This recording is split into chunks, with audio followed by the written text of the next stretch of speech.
Kalau Bingung, Mas. kalau saya di posisi sampean, saya tersenyum, Mbak. Aku tersenyum, aku kan mau nangis kok.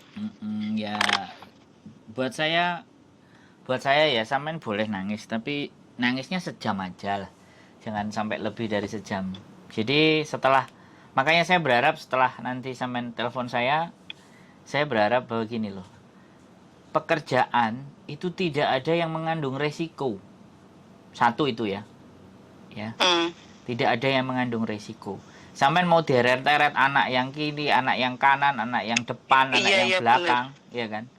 Satu hal, semuanya kalau itu tidak mengurangi gaji sampean, itu sampean nggak perlu risau. Ya, itu hanya kondisi psikis saja, kondisi hati sampean, kondisi pikiran sampean pada saat capek. Yalah, nyambut gawe kok ngene-ngene.